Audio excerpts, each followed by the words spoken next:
mas há uma possibilidade que são graças espirituais. A porta de entrada esse é o paraíso.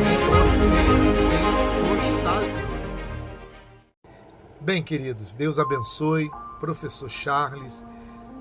O primeiro áudio dessa primeira lição, que é a atualidade dos dons espirituais, nós demos uma definição usando a palavra, no grego, né, a palavra pneumática. O interessante é que Paulo, quando vai escrever na primeira carta aos Coríntios, no capítulo de número 12, ele diz peridé pneumatikoi. Nas nossas versões traduzem acerca dos dons espirituais, mas há uma possibilidade do texto ser acerca dos que se dizem espirituais. Eu não quero que vocês sejam ignorantes. Bem, o segundo momento dessa lição, eu diria que eu queria usar uma outra palavra, sem ser a palavra que nós acabamos de falar, não é? Pneumática. Eu queria usar uma outra palavra, mas também que é a palavra charismata. Por quê? Como eu falei no áudio anterior, na verdade os dons, eles são graças espirituais concedidas a nós. Não é mérito, não é porque você merece, não é porque, como alguém diz, eu pago o preço, meu irmão. Não é por isso, é uma graça, é uma dádiva, é um presente da parte de Deus, tá? Então essa palavra charismata, ela tem o significado de graça, não é? Então os dons espirituais, eles são dádivas, eles são favores imerecidos que Deus, ele concede aos homens que estão, é claro, disponíveis a servi-lo, tá? E a porta de entrada para esses dons é justamente a aula anterior, é o batismo com o Espírito Santo, que nós tratamos na aula anterior. Então, para ingressar, para poder ter acesso a esses dons, escutem que eu vou falar, esse é o pensamento do pentecostalismo. E eu estou dando aula baseado no pensamento do pentecostalismo, tá?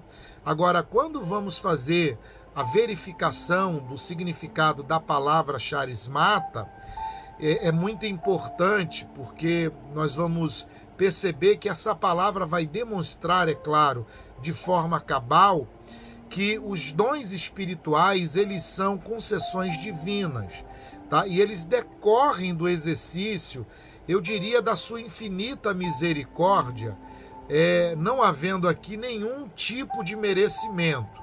Não há qualquer mérito por parte daqueles que são aquinhoados pelo Espírito Santo com um dom espiritual, tá? Então, precisamos ser maduros em relação a isso, precisamos literalmente ser maduros, tá?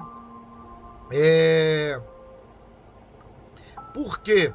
Porque dentro desse mundo pentecostal eu diria que existe muitos excessos, tá? Nós temos muitos excessos de pessoas que acreditam que elas recebem o dom porque elas merecem. Isso não é verdade, tá? Então nós temos a tradução charismata, e essa tradução, ela na verdade, que dá o sentido de dom da graça, dom envolvendo a graça, não é? Charis, por parte de Deus como doador, e ela vai indicar que todos os dons espirituais, eu vou dar depois para vocês uma lista de pelo menos 30, 35 dons nas escrituras. Eu estou tentando olhar para onde é que eu tenho que olhar aqui na câmera, não não tenho habilidade com isso. Não podemos limitar, não podemos reduzir, vamos dizer assim, os dons de Deus apenas na lista que o apóstolo Paulo faz na primeira carta aos Coríntios. Não, os dons espirituais não estão reduzidos apenas naquela lista. Temos outras. Então, esses dons espirituais, e essa palavra charismata, essa palavra charisma, na realidade vai indicar que os dons, eles envolvem tanto a motivação interior da pessoa, como o poder para desempenhar o ministério referente ao dom. Isso que é a capacidade dinâmica, eu diria, do Espírito Santo, tá? E quando eu falo desempenhar o ministério referente ao dom recebido do Espírito Santo. Então, escutem só, é o dom pela graça, tá? É uma motivação, eu diria, é uma dinâmica do Espírito nos usando para aquilo que for útil, para aquilo que há necessidade. Agora, veja bem, eu gosto de corrigir problemas. Quem é que sabe realmente que há uma necessidade? De repente, eu acho, eu vejo, mas é Deus que sabe quando esses dons devem operar. Professor, isso quer dizer o quê? Quer dizer que nós não podemos e não podemos mandar na agenda de Deus e não temos acesso à agenda de Deus. Então, por favor, pare com esses cultos dizendo culto da revelação, culto do milagre, culto não sei de quê, porque você não tem acesso à agenda do divino. Ele faz e ele opera quando ele quer e quando convém a ele, e ele é que sabe quando há necessidade da utilidade desse dom. Precisamos ser maduros em relação a isso. E aí eu queria ler com você, por quê? Eu queria ler pelo menos 2 textos, por quê? Porque esses dons espirituais, eles fortalecem o corpo de Cristo. Escutem, esses dons espirituais, eles fortalecem o corpo místico de Cristo e aqueles que necessitam de ajuda espiritual. Estou abrindo a minha Bíblia e eu vou estar usando a Almeida, tá? Almeida fiel aos originais. Eles colocam essas expressões, mas fiel ao original, não temos nem original, né? Temos manuscritos, cópias. Mas abra sua Bíblia em Romanos 12. Eu já vou finalizar, tenho 7 minutos, para não ficar pesado no celular. Estão ligando uma hora dessa, é o inimigo. Romanos capítulo 12, eu encerro essa palavra aqui. Romanos 12. Romanos capítulo 12, o versículo 6 diz assim. Romanos capítulo 12, que é o que acabamos de ler anteriormente. Olha o versículo de número 6. De modo, escuta só, que tendo diferentes dons, segundo a graça. É a graça que opera em nós, não é mérito.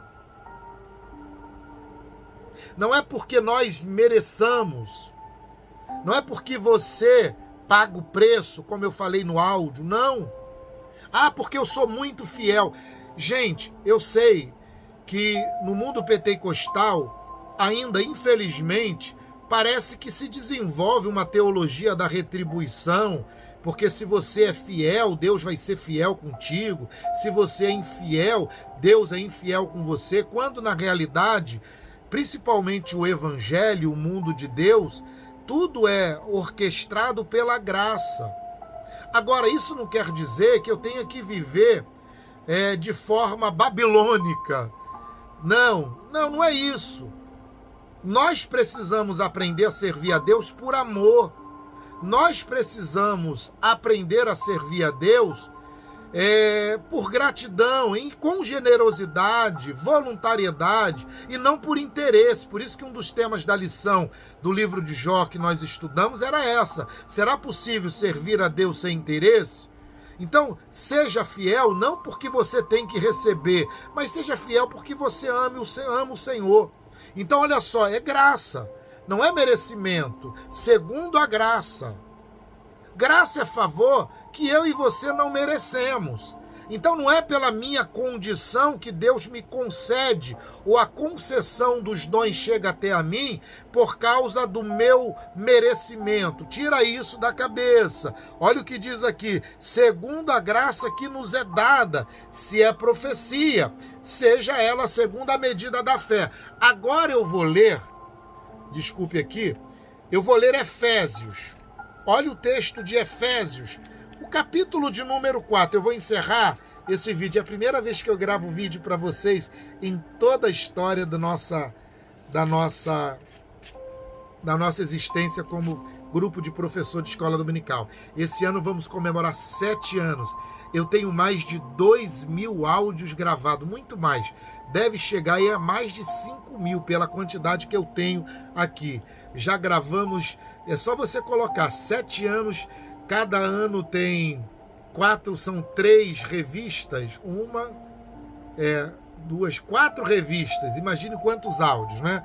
E cada revista 13 domingos, e por semana eu gravo aí de 9 a 12 áudios, você imagina. Olha o que diz Paulo, escrevendo aos Efésios, no capítulo 4, o 11, estou lendo na Bíblia, o 11, e ele mesmo deu uns para apóstolo, e outros para profetas, e outro para evangelista, e outro para pastores e doutores, querendo o aperfeiçoamento dos santos, para a obra do ministério, para a edificação do corpo de Cristo, embora aqui sejam os dons ministeriais, mas é dom, tá? São dons. Temos os dons espirituais e temos os dons ministeriais. Nós vamos tratar disso no decorrer das aulas. Não vou mais gravar, isso foi uma experiência e eu agradeço a Deus pela vida de cada um de vocês. Nós temos o nosso grupo, o nosso grito de guerra, quando nós ouvimos o áudio, para a gente ter ciência que você está participando, e a gente grava, não é com intenção aqui de se exibir, de mostrar que conhecemos, até porque eu careço tanto que você não imagina. Deus abençoe você. O nosso grito de guerra é vídeo.